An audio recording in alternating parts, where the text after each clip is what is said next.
Okay, this, as you can see, is Shadowrun Hong Kong. I'm just going to put the volume down a bit more.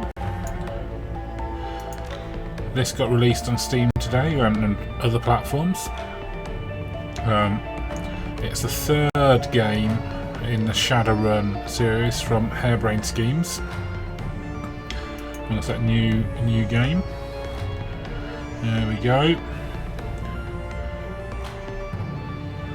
It allows workshop content. I'm going to go easy, just because I'm here for the story. Alright, let's go. What shall we be? Let's be human. So, the Shadowrun, if you're not familiar with it, is an RPG scenario. It's a cyberpunk future.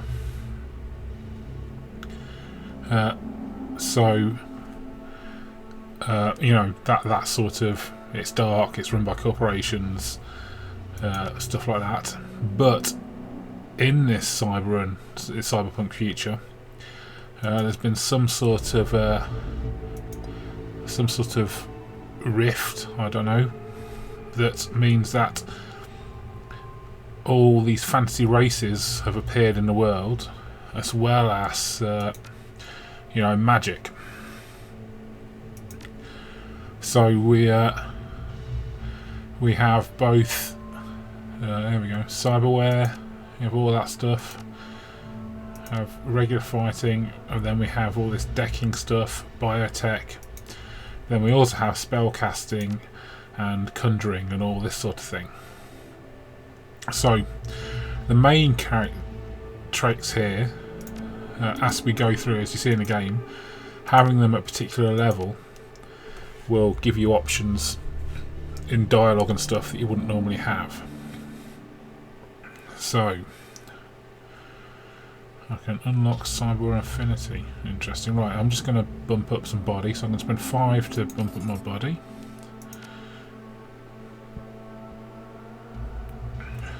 And I'm going to go for some range combat. I like rifles. Keeping an eye on what I spent it on.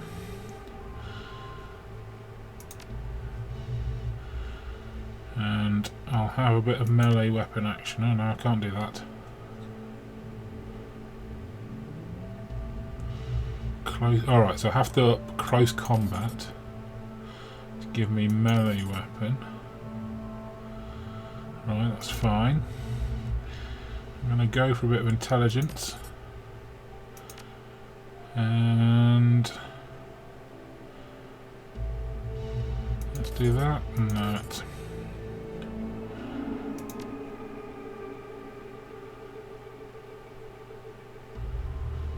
And let's see.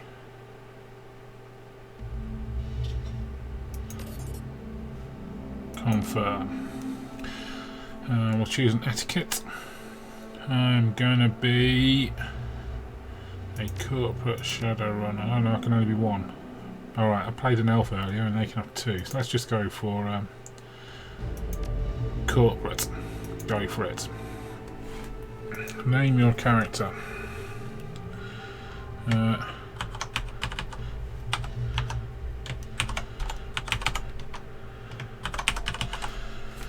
If you've read some cyberpunk books, you might know where I get the name from. We're going for it.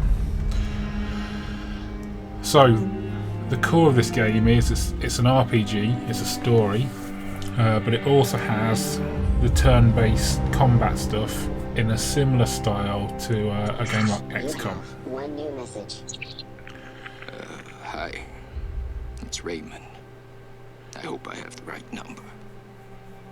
Look, I know we haven't spoken in a while, but I need your help. Remember the day I took you and Duncan off the streets? I told you that the past is just a story, that if you can just accept that, your past loses all power over you. Yeah.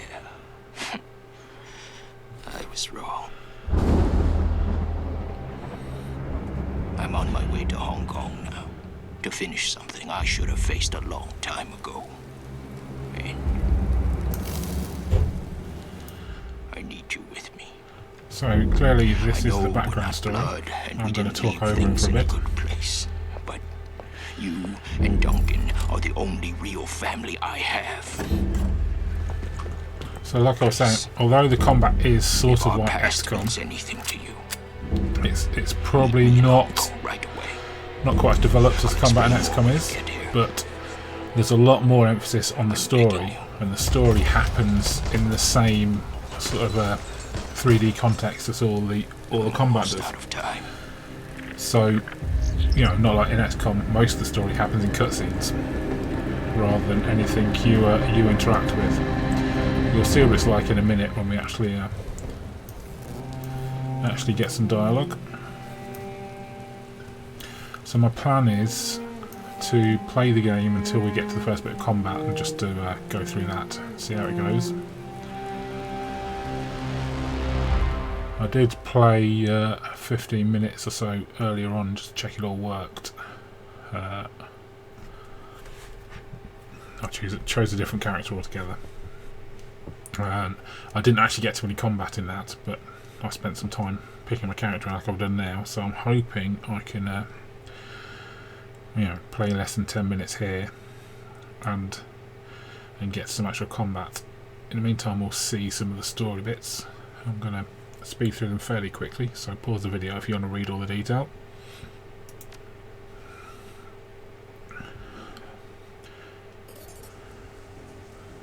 So here I am.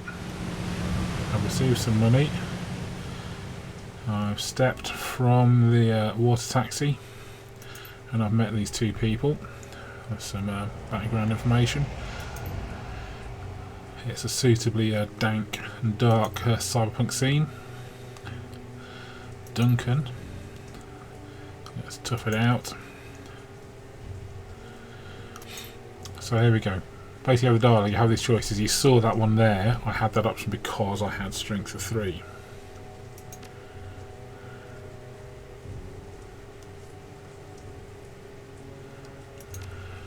A lot of the options are just, it is branching dialogue.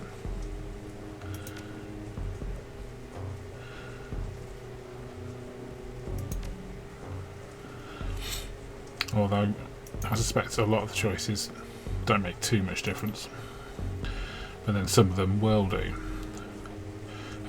When the original Shadowrun Returns came out, one of the complaints against it was quite linear.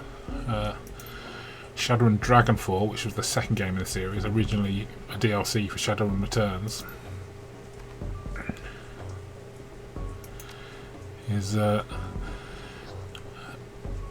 is much better in the regards of having branching story, options, side missions, and all that sort of thing.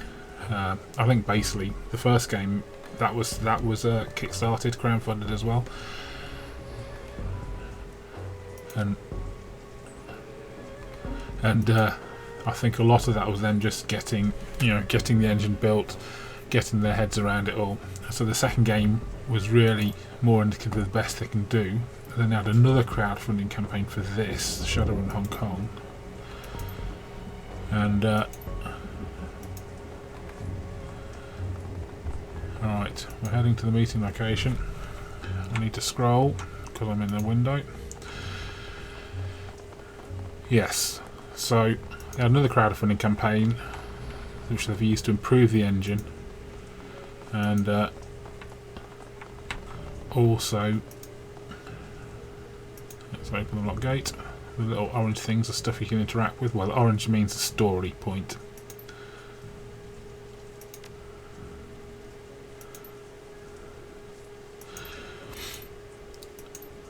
So we need to find another way. There's another way back here. Well, there was last time I went through this intro. There we go.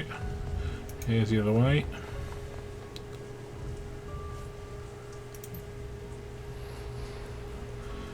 Let's let her do it. I don't want to get into any side games right now.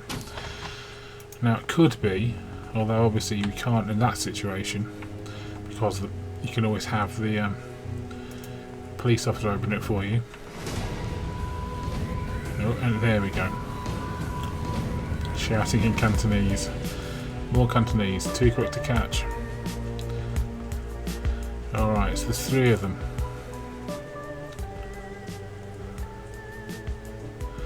Seems like we've interrupted some sort of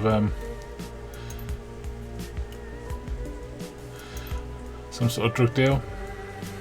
Tattooed gunman.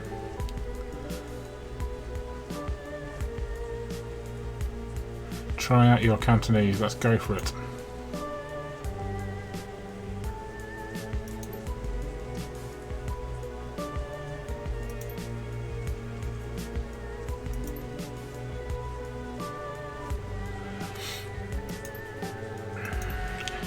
So, we're going to do turn-based combat. I'm going to ignore the help because I'm a badass. So you can move and you can shoot. What you really want to do is flank people. So let's see. We can rotate.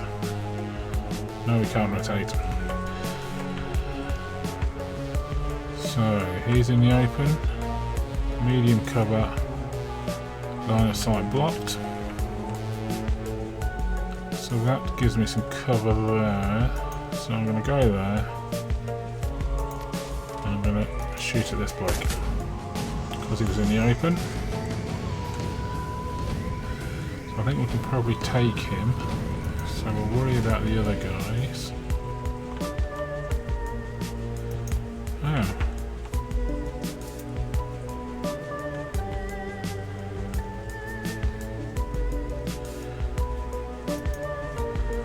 Evidently, they only get 1 move. Alright, what can I do here? Let's do that. Yes, we did take him.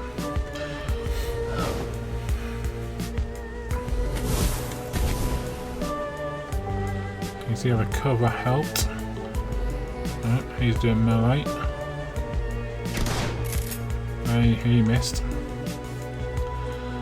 So, I think I will shoot him again. I'm going to use 5 bullets. Wipe him out in 1 shot. Let's do the same on this dude. And let's attack the magician.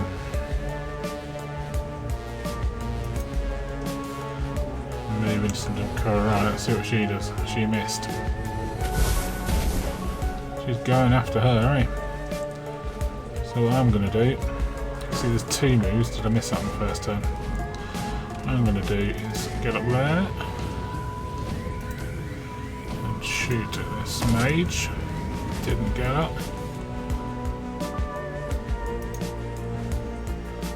You can go down here and shoot at the mage. Victorious. And you get the last damage restored, so that was like 4 hit points. So that was the combat. You see I'm on easy mode, so obviously it's not a challenge it could be.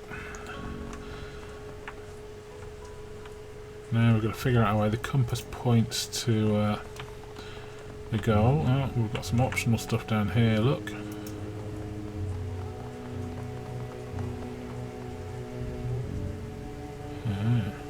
Let's take that. Now I don't think we can get through there, so we have to break out the other side of the docks.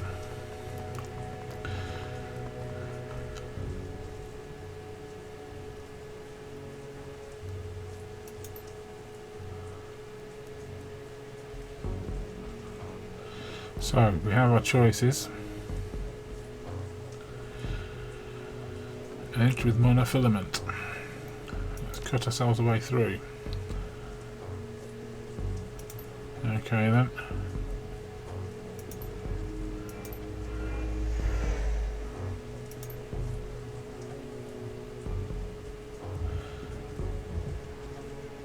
We'll let it get to it.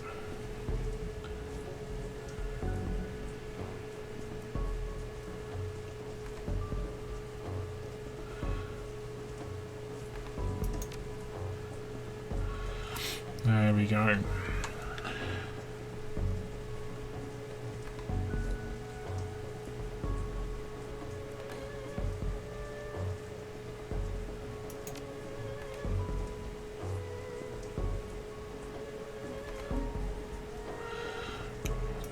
Not worth saying anything to that.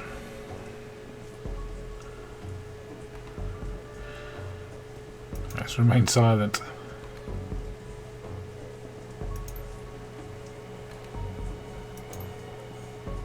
There we go. And on with the story, I guess.